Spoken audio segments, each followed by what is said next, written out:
ദൈവത്തിന് സ്തുതി. പ്രഭാതകിരണത്തിലേക്ക് സ്നേഹവന്ദനം. ഭാഗം 2306. ഇന്ന് ഏപ്രിൽ മാസം 24-ാം തീയതി, 114-ാമത്തെ ദിവസത്തിലെത്തി. വിശുദ്ധനായ മത്തായി ശ്ലീഹായുടെ സുവിശേഷം 14-ാം അധ്യായത്തില് യേശുവിനെ കുറിച്ച് ഇങ്ങനെയൊരു വചനമുണ്ട്. അവൻ സ്വർഗത്തിലേക്ക് നോക്കി. അപ്പം വർദ്ധിപ്പിക്കുന്ന അത്ഭുതം നടക്കുകയാണ്. അതിനിടയിലാണ് സ്വർഗത്തിലേക്കുള്ള ഈ എത്തിനോട്ടം. യേശുവിന്റെ നോട്ടം സ്വർഗത്തിലേക്കായിരുന്നു.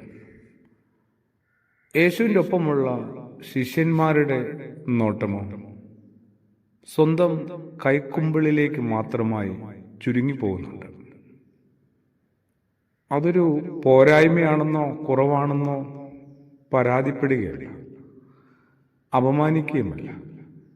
രണ്ടു വിധത്തിൽ കാര്യങ്ങളെ കാണാനും കൈകാര്യം ചെയ്യാനും ഒക്കെ പറ്റുമെന്ന് ഓർത്തുപോയതാണ്. ശിഷ്യരുടെ നോട്ടം സ്വന്തം കൈക്കുമ്പിളിലേക്ക് മാത്രം ചുരുങ്ങിപ്പോകുമ്പോൾ അവിടെ എന്താണ് അവർക്ക് കാണാൻ കിട്ടുക? വെറും 5 അപ്പവും 2 മത്സ്യവും മാത്രമാണ്. വെറുമെന്ന് പറഞ്ഞത് വലിയൊരു ആൾക്കൂട്ടത്തിന്റെ അതിലും വലിയ വിശപ്പിന് മുമ്പ് നിൽക്കുമ്പോൾ 5 അപ്പവും 2 മത്സ്യവും എന്ന് പറയുന്നത് തീരെ ചെറുത് തന്നെയാണ്. അത് തികയില്ല. അങ്ങനെയാണ് അവരുടെ പൊതുവായ പരാതി. എന്നാൽ ഗുരു നോക്കുന്നത് സ്വർഗത്തിലേക്കാണ്.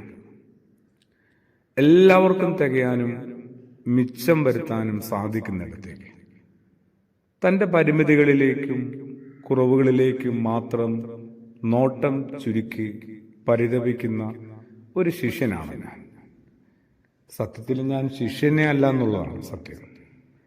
ഏതാണ്ട് കാര്യം സാധിച്ചെടുക്കാനായിട്ട് ഇടയ്ക്കിടയ്ക്ക് ഭക്തന്റെ കുപ്പായം ഇടുന്ന ഒരു കപടതക്കാരൻ തന്നെയാണ്.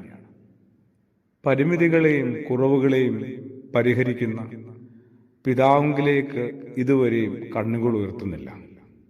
കണ്ണുകൾ ഉയർത്തിയ പുത്രനെ ഒട്ട് ഞാൻ പരിചയപ്പെട്ടിട്ടുമില്ല. ഈ ഒരു സന്ദർഭം നമുക്ക് കുറച്ചുകൂടി വലിയ ചില ആത്മീയ പാഠങ്ങൾ കൈമാറുന്നില്ലേ? സ്വന്തം കൈകളിലേക്ക് നമുക്കുള്ളവയിലേക്ക് മാത്രം നോക്കുമ്പോഴാണ് തികയുന്നില്ല എന്നൊരു തോന്നലുണ്ടാവുക.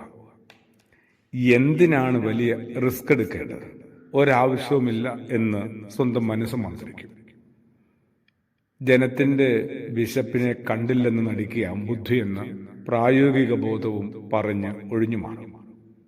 എന്നാൽ സ്വർഗത്തിലേക്ക് നോക്കുക, എന്നിട്ട് ഉള്ളതിനെ കയ്യിലെടുത്ത് വാഴ്ത്തി കൊടുക്കുക. അപ്പോൾ എല്ലാവരുടെയും വിശപ്പുകൾ ശമിക്കുന്നുണ്ട്, മിച്ചവും വരുന്നുണ്ട്.